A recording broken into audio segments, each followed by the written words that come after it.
Mandalorian, Falcon and the Winter Soldier, WandaVision, Loki. I've watched all those. And so to like actually see, the show that I'm on right there, like next to all those it's pretty insane. Welcome to Watch Mojo's Pop in the Culture, your weekly pop culture party. And me, well, I'm your host, Mr. Hollywood himself, Matt Demers. Today I'll be sharing an interview with Disney's Diary of a Future President star, Charlie Bushnell. We'll get to know Charlie a little bit later, but first, let's get into those Hollywood headlines. All right, this is the part of the show where we like to dig a little deeper with those headlines out there in Hollywood and give some extra takes. And here to break it all down, I don't have one, I got two. Some of my favorite people from Watch Mojo. Ricky is here. Hey, Ricky, how are you? Fantastic. How are you, Matt? I'm doing great. So excited to chat with you about some stuff. And look who else is here. Why, it's Kira. Kira, how are you? I'm doing great. Thanks for asking. Hey, by the way, so much stuff is happening. The summer's been pretty hectic with all kinds of new releases and fun things to check out. I'm just curious about you guys. Kira, is there anything that you're watching that you might recommend people check out?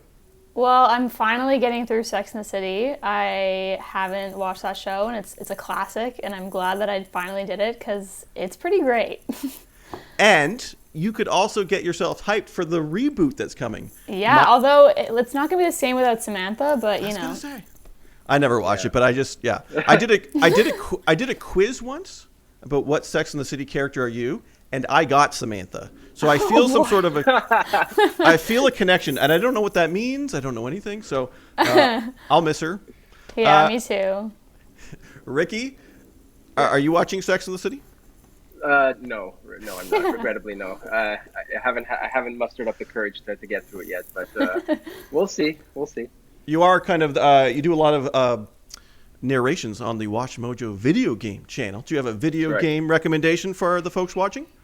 I do actually. I'm sure some people have played it before, but it's a game called Ghost of Tsushima. It's like a samurai action game, but it's so fantastic. It just came out with a director's cut with a bunch of new content. It's got a free online mode, and it's just such a joy to look at and to actually play. It's one of the most fun games that have come out. So if anybody has a PlayStation and you have the opportunity, I highly recommend you pick up this game.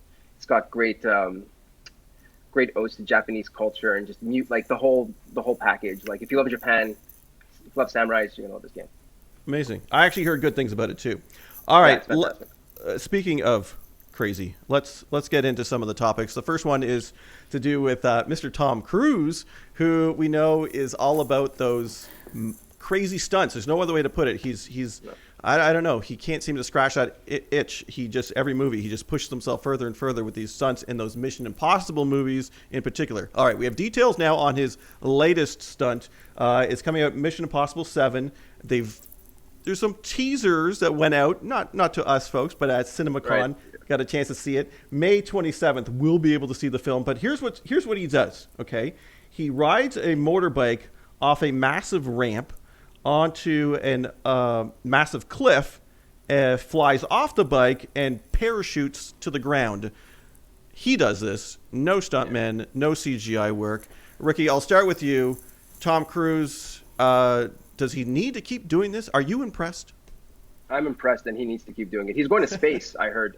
Yes. No, he's going to space. This guy is such, say what you will about him. When it comes to the dedication to his roles, to his stunts, he puts himself in front of everything.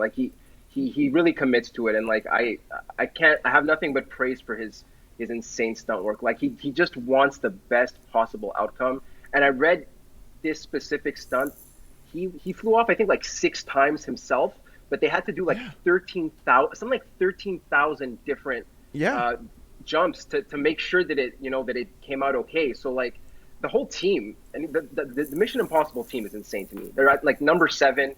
I don't know how many people have died. But it feels like a franchise where it's you hear some stories of people dying, but the quality has just been consistent to the point where it's better than the Bond movies at this point. It's better than the Bond franchise. And that's something I want to see step up. The next James Bond movie has to compete with Mission Impossible. Tom Cruise is a better Bond at this point, He's amazing. He's incredible. Kira, you chime in. Are you? I go back to that Shania Twain song. Does that impress you much? Oh Tom my Cruise? goodness, I was about to be like, nah. And then Ricky goes on like a whole like monologue about his love for Tom Cruise, and he's on like the cruise stunts, ship yeah. for life. I mean, listen, here's the thing. I'm not a big Mission Impossible gal or action movie gal, admittedly. So, maybe my appreciation for his stunt work isn't, where it should be. But to me, like, whenever I hear these stories of like Tom Cruise breaks his ankle in like new stunt, I'm like, this is wild. Like, it just feels like he's like really trying to like, I don't know who he's trying to impress. I guess it's for himself. And if he really loves doing stunts, like, he's doing a great job. Like, no hate to Tom Cruise. He seems like he's great at stunts, but I mean, there are stunt people for that too. Like, you don't need to do all the stunts, Tom. You already get paid enough. Like, it's all good. Yeah, he's an intense guy. And Mission Impossible, this one looks like a must see. So we will keep our eyes for that, and you can look out for that particular stunt. I'm sure we'll hear all about it leading up to it. I'm going to stick with movies here, guys, because a trailer just came out, and it's got a lot of people buzzing about a certain actress by the name of Kristen Stewart. And dare I say, there are Oscar talks for here. Yes, I said Kristen Stewart and Oscar talks in the same sentence. The movie's called Spencer. It's about Princess Diana. Kira, I'm going to start with you, because when this announcement came out, the casting announcement, and hey, guilty as charged. People were saying, I don't see it. Now that we've got a teaser, and boy, is it just a little tease, people are now changing their tune. What do you think, Kira? I think it looks so awesome. I'm really excited. At first, I was obviously skeptical as well. I was like, I see no Diana and Kristen Stewart, and obviously, like, her last huge franchise that people are going to judge her acting off of was Twilight, which was not a great opportunity for anyone for acting in that franchise, like Robert Pattinson and Kristen Stewart together.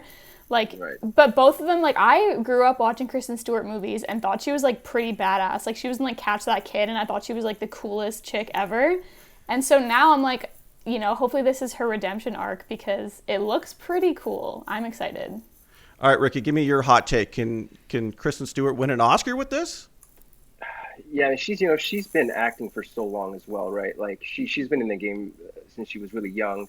And again, like, we'll see, like, Robert Pattinson, what he's done with his career after Twilight, which is just, he's amazing, right? I think she has that same potential. I'm also very excited. I watched The Crown. I've watched the latest season, so like I'm on the royal ship to see what's going down. But I'm gonna watch it. I don't know if I'm gonna watch it right away. But I'm going to watch it, and I'm going to see what there is there, because I think she can do it. I think she can pull it off. I think we need to give her the benefit of the doubt. Like, yeah, it's like Kira said, Twilight was not the franchise to bust out your acting chops. No. Yeah. So yeah. Yeah, because you're right. You guys have both said Robert Pattinson. He's blowing me away with the stuff that he's doing, and Kristen Stewart now. But no one's talking about that other guy. Who? What was Taylor his name? Lautner. Taylor Lautner. He's on all of our lists of like actors that have disappeared. What happened to him? I don't know. He's just chilling. He's just chilling. He made his money. He did a couple of like not that great. He gained a bunch of weight, I think, for a role where he looked. Oh, he lost the 6-pack. That was his. Oh yeah. His claim to fame. Probably has it back now. Like, that guy, it'll take him like 3 push-ups to get in insane shape. But yeah, he kind of just got his money. He's like, I'm good until I find something. Maybe he'll make a crazy comeback. I'm like excited. in 5 years. Shark Boy 2, Shark Boy and Lava Girl, the return. Let's go. I believe in it. They're rebooting everything at this point, so why not? I'll jump on. Okay, well, we'll keep our fingers crossed for a comeback for Taylor Lautner. Okay, the streaming wars. We got to end with this, because I don't know if anyone even subscribes to regular cable TV anymore, because it's all about the streaming services, your Netflix, your Disney Plus, your Apple TV Plus, your Amazon Prime Video, Paramount Plus, Hulu's in there, Peacock, HBO Max, and the list goes on and on. We're now seeing a bit of a picture of who's winning this war, who isn't. I'm curious your guys' take about which services you think are kind of essential. What do you subscribe to, and who's winning and losing? Ricky, I'll start with you. What do you got at home? Oh man, I got like 5 of them. I don't pay for all of them. Don't be under any illusions. I don't think they're all worth the money. But I've got Netflix, Prime Video, Apple TV, Disney Plus, and Crave, which is like, I guess, the Canadian version of HBO Max, but probably missing some stuff. So I've got those 5 services. Disney's really surprised me in terms of just, they have all the classics on there. So obviously, if you're a parent or you have kids, there's just like everything you could need on there. But then they have so many great new shows, and Marvel and Star Wars have been gold mines for them essentially. So I think you need to have Disney. It's also, here's the other thing about Disney Plus. You can share it with anybody. It's amazing. Like there's no limit. So like, there's like, I'm sure there's like 19 people on one account that I'm on. But just to say, like, get it or get a friend who has it and watch the stuff on there. I think it's got a great selection, and Netflix is the other one that I think is kind of indispensable at this point, even if they're not what they used to be in terms of like, because every time you blink, there's a new Netflix original. So it's not really special anymore, but they're working on bringing really great animation as well, which I'm in love with. I think they've done such a good job at getting the original animation and the anime out there. And so I think I think Netflix is really strong. I just think that Disney is on the uptick right now because theaters have also not been releasing movies. So everything's kind of leading them to the streaming service, right? And they also have Hulu, which is all of television. No need to subscribe to anything. So Disney right now is the undisputed king in terms of just growth. But I'd say that you should really have Netflix. They just have so much. Yeah, and you're absolutely right, because if you look at the numbers, the subscriber counts that have coming in, Disney is the winner here. Not that they have the most total so far, but they're just gaining the most rapidly. Netflix. Yeah, internationally, Netflix is like king, but Disney is really taking a run for it. Kira, I'm curious, how many do you have at home, and are you paying for all of them? Because I think Ricky just maybe admitted to a crime. Yeah, I was like, I don't know if I want to. Sharing is caring. Yeah, oh, okay, this sorry. Is just like, this is what you get when you have siblings. You just get little perks in life, and this is one of them. My sister has a Netflix, my brother has a Disney Plus, and I am a backpack rider, and I just have all of them. But we have Disney I'm the Plus. sucker. I'm paying for everything. That's what I'm saying. Listen, they don't even know. I just know their passwords, okay? But I have Disney Plus, I have Netflix, I have Amazon, I have the same thing as Ricky. I have Crave, so I can watch like HBO things. And I actually, the one like cable channel that I still subscribe to is NBC, because I watch SNL and Brooklyn Nine-Nine. But I guess I could get those on Peacock. I just have never used it. But I definitely, for me, like Netflix and Disney Plus are the queens of it, because Disney Plus is just like a nostalgia box, like especially around the holidays, which are coming up. Like Christmas movies are so good on Disney Plus. Halloween stuff so good on Disney Plus. Yeah. Halloween Town. Marvel. Yes, Halloween Town. It's almost right? time. Yeah. And then obviously all of the Marvel properties, like I've been watching those too. So yeah. And the thing about Netflix that's nice though, is at least like you have a little less censoring. I feel like Disney Plus is still like kind of kid friendly, whereas Netflix like just pushes the envelope. Like they don't give a shit. I don't know if I can swear. They don't give a bleep, but They'll bleep it. They don't give a gosh darn. They don't give a gosh darn. They put whatever they want. If we were on HBO, we could say whatever we want. And I mentioned HBO because they're not doing the best. This is their big breakout year where they launched it, and the numbers have been kind of middling, like nothing too insane. I don't know. HBO Plus, they do. I mean, they have the DC properties. Ricky, you think I they watched can? Titans. Titans is fantastic. Oh yeah, I've seen that too. Yeah. Titans' new season is great. I'm following it now. It's halfway through. I think that's great. I think they're waiting for that Game of Thrones reboot, House of the Dragon, to come through. That's gonna. I think if that is well done, because I was a big fan of the series, obviously, with that divisive ending. But I want to see the backstory. I'm really interested in the backstory. So I think HBO. Yeah, everybody knows. They also have The Last of Us, just to drop a video game kind of series that's in production over there. Huge video game that's being produced by HBO. So they have stuff on the cusp. I just think that like it's also very hard to compete right now. Like everybody's trying to get your money, and they just, for the amount of stuff they have, like Netflix is just oversaturated with everything, and then like Disney, like you said, has the nostalgia factor plus the big properties. So like I feel like they have the content, it's coming, but it's another subscription, right? Like. And don't count out Amazon Plus, who has a Lord of the Rings. They have Lord of the Rings series coming soon, and then they've got The Boys. Yeah, so good. Yeah. Invincible. Yeah, that's another. Honestly, I think Amazon Plus is also.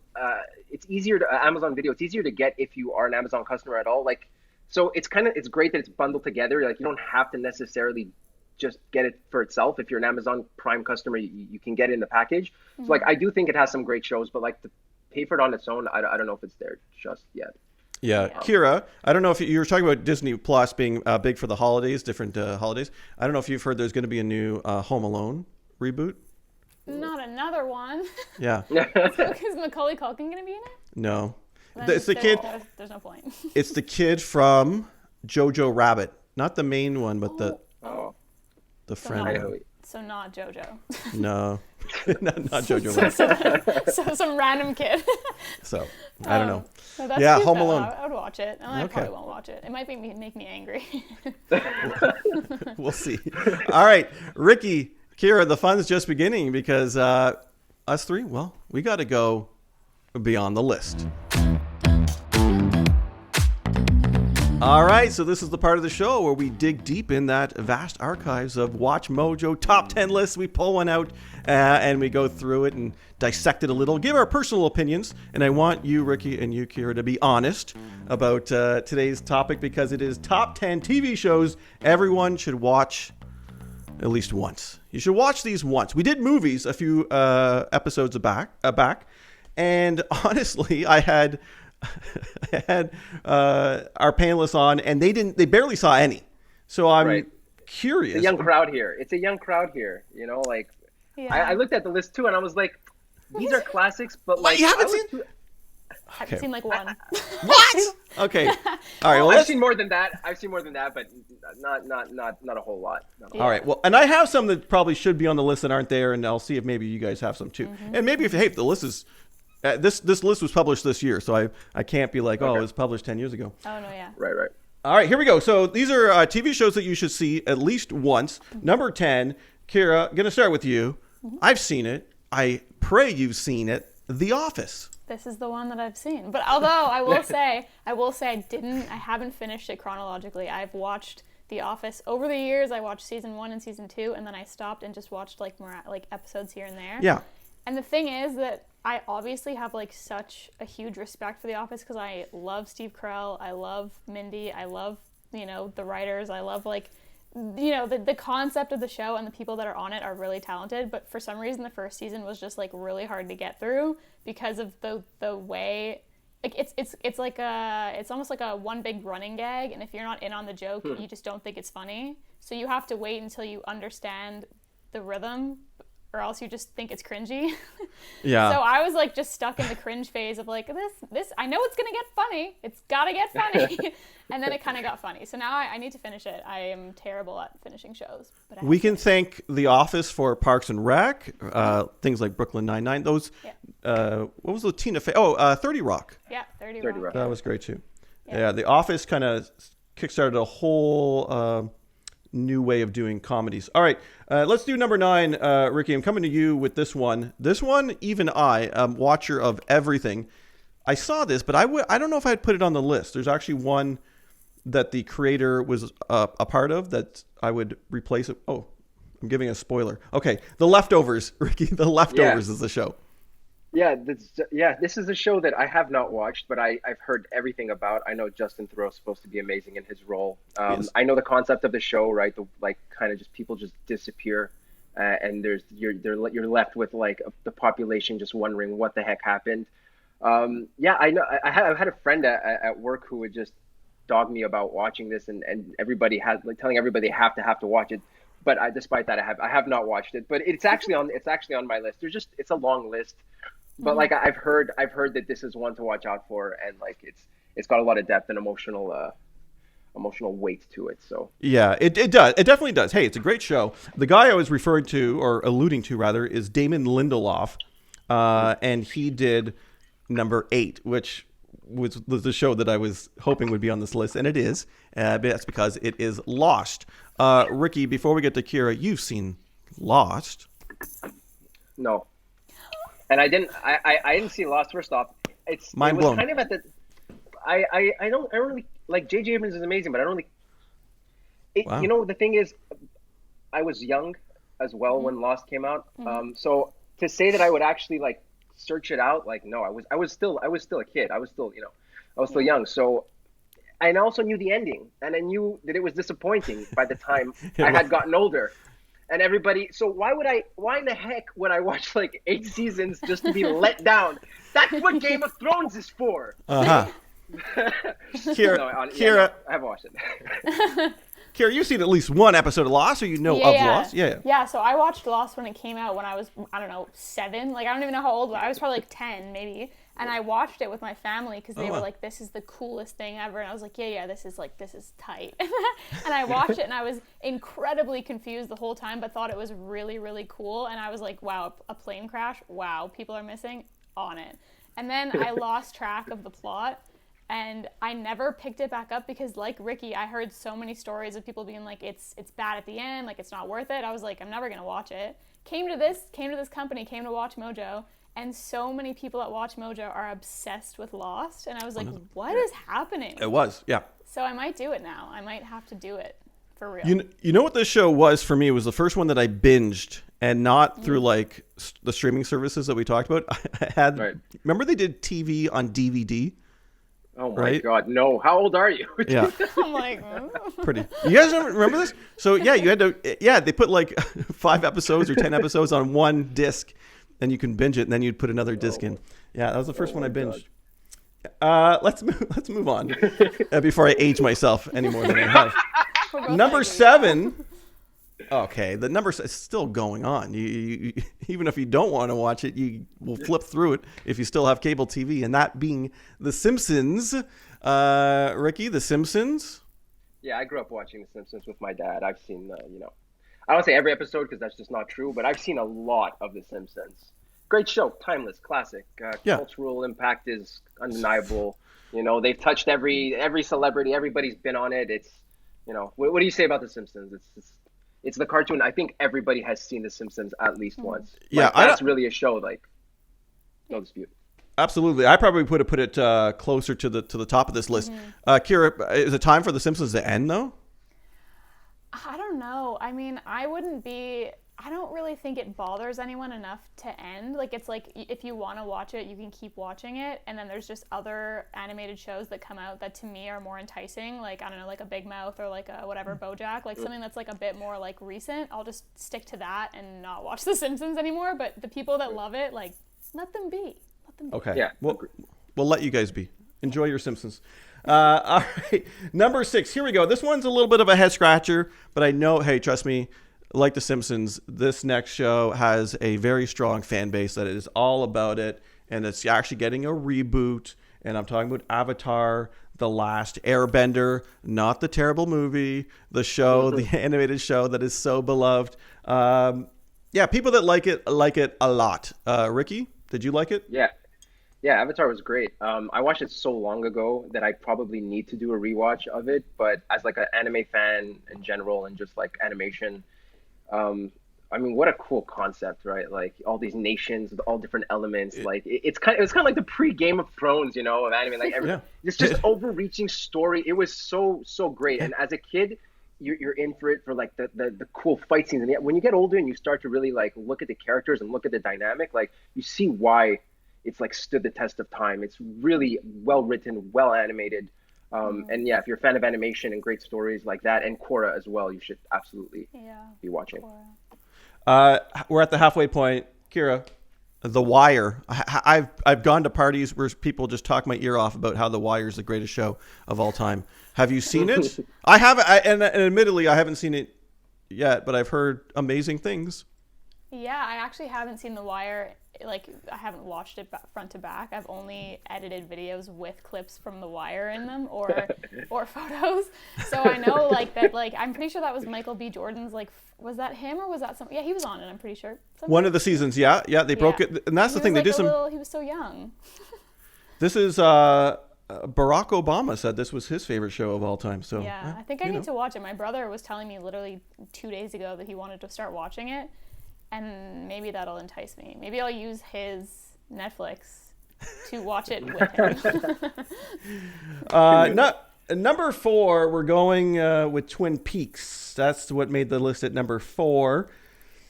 One of those shows, again, that it was critically like a big hit, but for audiences, Some loved it, some didn't. I don't know. Ricky? Yeah, David Lynch is an acquired taste, like surrealism, Yeah. surrealist film. It's not for everybody. Like it's often confusing. It's not meant to have an ending or a beginning. Like, you know what I'm saying? Like there's a story there, but that's not the point. Like the murder is not the point. Like, so when I don't really even remember Twin Peaks because it felt like a fever dream just watching it. Like you don't know. You wake up and you're like, did I watch that or did I dream it? Or which is, I guess, effective. Yeah, it's definitely an acquired taste. I personally I liked it, but I just feel like maybe I need to go back. It can get kind of just tiring trying to put everything together if you're not really into that kind of filmmaking. So yeah, it's not for everybody, but I think it's worth a watch if you definitely feel like surrealism and want to be challenged, perceptually. Rick, I'll stick with you for number 3, and I'll get Kira to chime in too. But you've mentioned the show, maybe I don't know the official counter on this episode, but Game of Thrones. My great love, Game of Thrones. I've been watching since day one. I've been watching Game of Thrones. Loved it.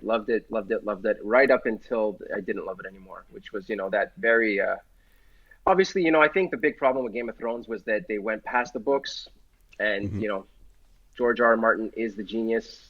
So when the genius doesn't write the content, it doesn't come out the same. I think it's a show everybody should watch, honestly. Even despite its ending not being the greatest, I still think that everything leading up to it is pretty great, bar like a couple stuff in some of the later seasons. But I mean, it's such a in film, in television, it was like making film. It really changed the medium. It was like watching a movie every week, which was insane. Yeah, so, it was. I recommend it. Really was. Kira, did you watch Game of Thrones? Were you on the train, the hype train? I was not on the throne. I have not seen. I'm not. It's shameful. Wow. It's shameful. It is. But to be honest, when it came out, I was like, this is a lot. I'm gonna have to learn a new language. There's all these dragons. The only dragons I can handle are like the ones in Shrek. Like that's how deep I go into fantasy. Like Harry Potter was like where I drew the line on fantasy for myself. So, and then also it was kind of like the Lost effect of like people being like the last season was trash, and I was like, well, why am I gonna do this just to disappoint myself? I will do it though. One day I'll do it. Got it. It's worth it. I think. All right, Maybe, I don't know. Number 2 is so worth it. If you guys haven't watched this show, please watch it. You'll love it. It's called The Sopranos. And I think this show kind of changed the way television is done, almost like Game of Thrones too, but this came before it. When it comes to that main character, that kind of anti-hero character, right? Tony Soprano is not your average guy that you would have seen on TV. And then later we got all kinds of characters, and especially our number 1 pick here. You guys have you seen The Sopranos, Kira? I've seen it. The Sopranos is my dad and my boyfriend's favorite show. And they don't watch it together, but they love it. Yeah, and it's just like that type of show where it's like I've heard 1,000,001 things about this show, and I've watched a few episodes, but I'm not like, I don't know. I never like really got into it. It's very like family, very, very Italian, very mafia vibes. But I mean, obviously the story is quite enticing, and like it's really like it's like a legendary show. So once again, I'll put it on my list. Okay. Performances are chef's kiss. Ricky, would you agree with this? Yeah, James Gandolfini. I mean, how do you? He's just perfect. He's perfect in his role, which he's as perfect as the next entry on this list we'll be talking about. But The Sopranos is also a show that, like, I was young at the time, and I am Italian, so like it was on in the background. I've seen the episodes, I know, but I never followed through all of the seasons, which is something I absolutely have to do. I have Crave, so I think it's all on there. Mm-hmm. But it's another show that, like, I know its legacy, and I've seen the acting. I've seen so many scenes that are just so relatable, because it's like, oh man, we've done that, or we've said that, or like, just being Italian. So yeah, it's absolutely amazing. It's absolutely amazing for sure. All right. And yes, you're absolutely right. Without Tony Soprano, we never would have got Walter White. With our number 1 show that you have to see at least once is Breaking Bad. And this is a show that I admittedly wasn't watching at the very beginning. And I think the for the last season, because there was so much hype around it, I forced myself to watch up to that point to catch up. And I'm so glad I did, because I was just so enthralled with everything on this show. Admittedly, maybe that first season is a little harder to get through than the rest, but once you're invested, man, you can't shut it off. What about you guys? Breaking Bad, Kira? Yeah, I watched Breaking Bad I'm pretty sure when it first came out. Like, it's been a hot minute, and I remember it being quite heavy for like a young teen Kira. Like, I was like, this is a lot. This is a lot. And I remember I stopped watching it for a period of time because I was like, it was just affecting me too much. Like, it was quite heavy. And then I picked it back up when the hype sort of returned for it. And yeah, it definitely is. I agree with this list putting it number one. It's like one of the shows that I mention quite often as like a must see. Ricky, do you agree with Watch Mojo's number one show that you need to watch at least once? Breaking Bad? Oh yeah, Breaking Bad is great. And it's so funny because I grew up watching Malcolm in the Middle, where Bryan Cranston was Hal, who was like, and my dad, we loved Hal. He was just the funniest. Yeah. So when I had heard about Breaking Bad and I saw who the main character was, I was like, what an odd choice. Like, this guy is gonna be like a meth cooker, but you see how amazing his transformation is throughout this series, and how he just becomes this like brutal, kind of merciless, money-hungry, egotistical maniac. And it's just, and like how he just tears everybody down with him. Yeah, Breaking Bad is a masterclass in writing, character development, acting. Like, it hits every single thing you want in a television show, and it didn't have a bad ending. It had a cathartic, well thought out ending with a great movie like El Camino, to accompany it. So like, all around, just an incredible production. Like, yeah, absolutely. You need to watch Breaking Bad if you love television. All right. I know there's people out there are going to say, hey, my favorite shows didn't make this list. You got to watch those at least once. And hey, I'm right there with you. I got a couple that I'm going to throw out. Mad Men, my favorite show of all time. So great. And I'm actually rewatching it now, and it's just as good as I remembered it. What about the X-Files, guys? The X-Files, Mulder and Scully. This show in the 90s, it was amazing. And you talk about Game of Thrones being like a movie. Well, back then, this was very cinematic stuff. I probably would have put this over Twin Peaks. Don't at me. And then where's all the other comedies? Seinfeld, Friends. Yeah. That's what I'm saying. Where are the sitcoms? Where are all the shows? I only watch shows that make me happy or laugh, because I am an ignorance is bliss type of gal, and my sitcoms were not on this list. What's your sitcoms, Kira? My favorite sitcom is New Girl. Okay, it's incredible. The writer, Elizabeth Merriweather, can literally teach me everything about life because I love her. And also, I think Schitt's Creek would never be on this list because it's too recent, and it's not like, it didn't hit our Watch Mojo fans as much as our Ms. Mojo fans, but Schitt's Creek, I loved it. Hey, it swept the Emmys. It did so well in its final season. Ricky, any that you see, any omissions that you want to call out? If we're gonna talk about like the sitcoms and stuff, Community is obviously hilarious and amazing, and so is Superstore, which just wrapped up its 6th season, which I'm watching now, which is another great. So those two are great. Obviously, they're very recent, so they wouldn't make the list. The Last Kingdom is such an amazing show on Netflix. I highly, highly, highly recommend it, especially if you love anything to do with like just history or medieval history. But like, it's kind of one of those shows where like it's the beginning of Game of Thrones, where you have the amazing character development and this big story. So I would have liked to see that. I think it's like a must-watch show, in my opinion. There you go. And Stranger Things is also new, but I think it's great too. Yeah. If it weren't for the last season taking 18 years for them to release, like, because now it just feels like it's been drawn on for so long. But yeah, the first season was really, really great. Yeah. Hey, everybody, you have so much to watch now. All this TV talk, but don't watch it just yet, because right now, hey, it's time for your Mojo Chat of the week. All right, season 2 of Diary of a Future President is now available on Disney Plus, and guys, I can't be more excited to be joined by one of the stars. Charlie Bushnell is here. Charlie, how are you? I'm good. How are you? It's good to be here. Thank you. Hey, it's good to talk with you because the show is a hit. People are really enjoying it, and like I said, the 2nd season just dropped. But for those out there that don't know this show, Set the stage. What is the show all about? And for those that did see the first season, let us know what we can expect in season 2.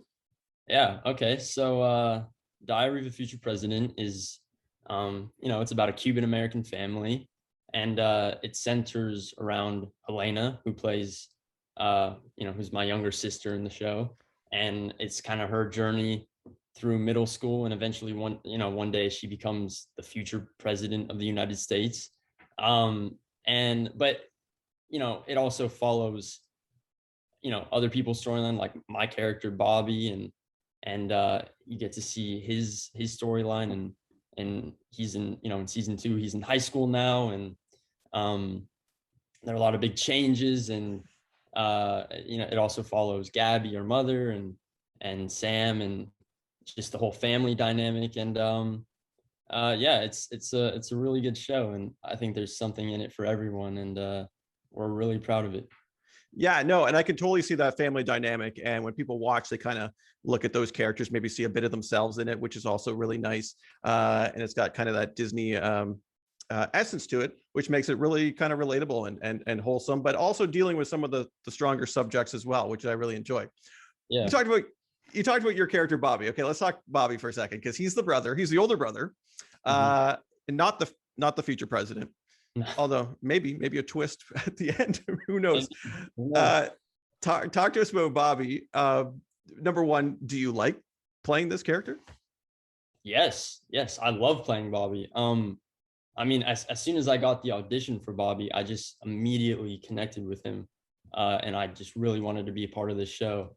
But yeah, Bobby is, to me, he's sort of just like an ordinary teenager, and he loves, he has a great group of friends and a super loving and supportive family, and he loves to play tennis and play video games, and but then in season 1, he sort of develops these feelings for his best friend Liam, and he goes on this journey of self-discovery, and in season 2 we definitely dive deeper into that, and in season 2 you really get to see him open up and use his voice, and he learns how to express his feelings more, and he gets to meet some new people too, which is really fun, and gets pretty close to one in particular. He's a really cool and relatable character, and I'm just so honored that I get to play him. Is Bobby, is there attributes that are similar to you? Like, do you like doing certain things that Bobby does? Yeah. I think, me and Bobby are both relatively chill. He's pretty chill. He's a chill character. Yeah. Pretty chill. That's his favorite word. But yeah, I too, I love, I also have a super solid group of friends and come from a super loving and supportive family. And are you tennis? Do you play tennis? I do. Well, I do. I learned how to play tennis because of the show, but now it's like one of my favorite sports, and I go and play with my dad all the time. Amazing. Yeah. And so, he's definitely opened me up to that. And I also, love to just play sports and tennis and video games and hang out with friends. And so, yeah, I can definitely relate to Bobby in that way. Do you have any siblings? Do you have a brother or sister? Yeah. I have an older brother and an older sister. So okay. Yeah, I'm the baby of the family for sure. But on the show, you're playing the older, so there you go. There's a little twist. You talked a lot about that kind of family dynamic, and like I said, that really comes through on screen. But talk to me about what's happening behind the scenes, because people love to know about those, behind the scenes moments. Are there friendships, or is this kind of a business only experience for you? What's happening behind? No, definitely not just business only. We're like definitely a family on set. And right off the bat in season 1, we like all just super connected, and I definitely consider these people some of my closest friends. And in season 1, we literally hung out every single day while we were filming. Like, we were together all day together on set, and then on the weekends we'd hang out every day. Unfortunately, during season 2, with all the COVID restrictions and everything, we couldn't hang out as much on the weekends, but yeah, we all just like really get along and have an absolute blast on set together, I love those people so much. Yeah. That is awesome to hear. If I spend every day and weekends and weekdays with my friends, I wouldn't be able to work with them, but it's working for you guys, which is great. Who's Gina Rodriguez, right? She's the executive producer on this, and then she plays one of the future president. How is she, by the way? Gina's the best. Yeah. Yeah, she's amazing. Yeah, she directed the first episode of season 1 and the first episode of season 2. And yeah, I mean, I literally just Gina, I mean, she brings such a fun and loving and warm energy to set, and she just makes you feel good, you know. And I remember my very first day on set in season 1. You know, I had never been on a set before, and I was really nervous, um and I was like kind of standing in the back, just like I got there like hours wait, like so many hours earlier than I had to be there, because I just didn't want to be late or anything, and I just wanted to watch. And I was kind of standing in the background, just watching everything going on. And she like noticed me, and she called me over. She's like, "Hey, Charlie, like come stand next to me," while she was directing. And um, yeah, Gina's amazing, and super grateful that I get to work with her, and I've learned so much from her. Just, you know, watching her do her thing has been a pretty incredible experience. Hey, that's awesome to hear. You mentioned something that's pretty cool. This was your first movie set that or show set or any kind of set that you went on. So is this is this mind blowing, Charlie, that you're on Disney Plus? Like I can go on there and I can watch my Marvel, I can watch my Star Wars, and hey, I can watch Charlie Bushnell. It's got to be pretty cool. Yeah, it's surreal. It's I still can't believe it. Yeah, I mean, I'm so grateful that this is my first, you know, show experience, because I've heard from so many people that this show is just super special, and literally every single person on set is so professional and supportive of each other, and we all really get along. And yeah, I mean, just to, as you said, like I'm a huge Marvel and Star Wars fan, and I Oh, watch really? yeah, I watch all the, you know, Mandalorian, Falcon and the Winter Soldier, WandaVision, you know, Loki. I've watched all those. And so to like actually see, you know, the show that I'm on right there, like next to all those, it's pretty insane. And I'm really grateful. That's pretty epic. You're working with Mickey Mouse. That's awesome. Uh, let's talk about what I mean. You're just a young kid, Charlie. But what's your future aspirations? Is it acting? Do you like it enough that this is something you want to keep doing long term? Are there other things that you enjoy doing on the side that maybe you want to explore those, or what's in your future? Yeah, I mean, yeah. As of right now, I'm just, you know, continuing to work on acting, and still just heading in that direction. But I think, you know, in the future, I would also love to direct maybe, and produce and write my own stuff too. I think that'd be really cool. I definitely have a lot more to learn before I can do any of that stuff. But yeah, right now you know, I'm in school right now. So I'm just been focusing on that, and you know, looking forward to this coming year. And yeah, I mean, life is good right now, you know. What's your favorite subject and your least favorite subject in school right now? Oh, that's a good question. What grade? So wait a second. What grade are you in, Charlie? I'm in 11th grade. You're in 11th grade. Okay, I'll take myself back to 11th grade. Okay, give me your picks and I'll try to remember what my. Yeah. So I would say my favorite subject is probably, well, are we talking like academic classes or like electives too? Or? Anything you want. Yeah, academic, electives, whatever you want. Okay. I'll do academic classes. I would say like probably like English or history or is probably my favorite subject. Me too. Yeah, English, me too. Okay. And then yeah, I would say science is probably my least favorite subject. I'm not bad at science, but I don't know. It's a lot. And yeah, I would say I'm always also, for some reason, I'm always put in like the super advanced science classes. Oh, yeah. I don't know why. That's the worst. Yeah, but so yeah, science is not my favorite. Those are literally my two picks. English was my favorite. And I did enjoy history too, and science is my worst. But guess what? I ended up marrying a chemist. So, who knows what's in your future, Charlie. Well, before I go, people are going to yell at me if I don't ask you. And it might be too early for you to even know or for anyone to know. But season 3, come on, there's got to be a season 3. Hey, Do you know anything? Fingers crossed. I'm honestly, I know nothing. I'm fingers crossed. I really hope we get a season 3 and continue to tell I can tell these awesome stories. But yeah, I mean, I don't know anything as of right now. I mean, the feedback and all the positive feedback that we've gotten for season 2 has been amazing. And so I'm hoping that we get a season 3. But yeah, I don't know anything right now, unfortunately.